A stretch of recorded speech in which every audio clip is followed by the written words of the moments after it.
नमस्कार प्यारे बच्चों, मेरे चैनल इंद्रधनुष में आप सभी का हार्दिक स्वागत है। बच्चों, मैं जो आपके लिए आज लेकर आई हूँ वह एक कविता है जिसका शीर्षक है अरे मुसाफिर। अरे मुसाफिर यानी कि ओ यात्री।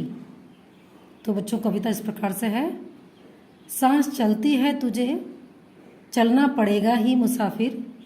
चल रहा है तारकों का दल, गगन में गीत गाता। चल रहा आकाश भी है, शून्य में भ्रमता भ्रमाता। पाँव के नीचे पड़ी अचला नहीं यह चंचला है। एक कण भी, एक क्षण भी, एक थल पर टिक न पाता। शक्तियाँ गति की तुझे सब ओर से घेरे हुए हैं। स्थान से अपने तुझे टलना पड़ेगा ही मुसाफिर। सांस चलती है तुझे, चलना पड़ेगा ही मुसाफिर।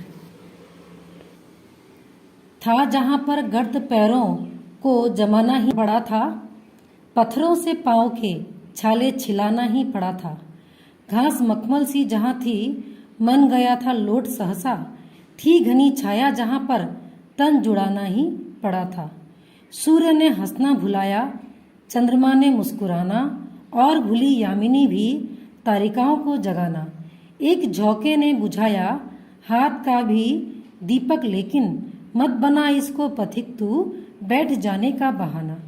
एक कोने में हृदय के आग तेरे जल रही है, देखने को मग तुझे जलना पड़ेगा ही मुसाफिर। सांस चलती है तुझे, चलना पड़ेगा ही मुसाफिर। तो बच्चों, ये कविता यहीं ख़त्म होती है। इसके कवि का नाम है हरिवंश राय बच्चन। तो बच्चों, इस कविता में आए जो कठिन शब्द हैं उनका अर्थ इस प्रकार से है।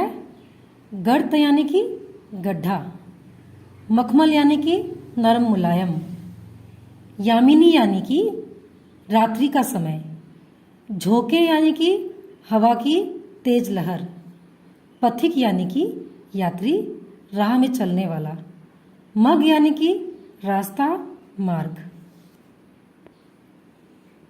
तारकों का दल यानी तारों का दल, जैसे स्टार्स का ग्रुप, भ्रमता भ्रमाता यानी घूमता फिरता, अचला यानी कि पृथ्वी जो एक जगह टिकी हुई है, चंचला यानी कि वो जैसे हवा एक जगह टिकती नहीं है, वो स्थिर नहीं है, टलना यानी कि आगे की ओर बढ़ना।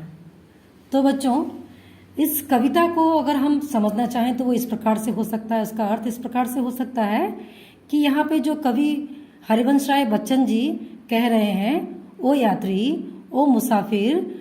मुसाफिर का धर्म तो चलना होता है।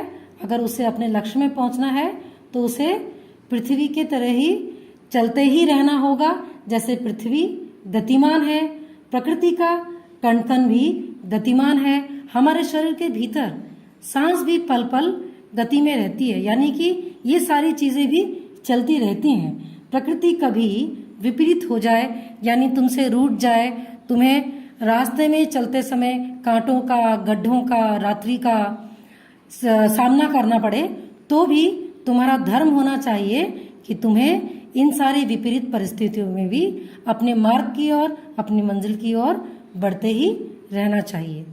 तो बच्चों, ये कविता यदि आपको अच्छी लगती है तो इसे लाइक करें और शेयर करें। धन्यवाद।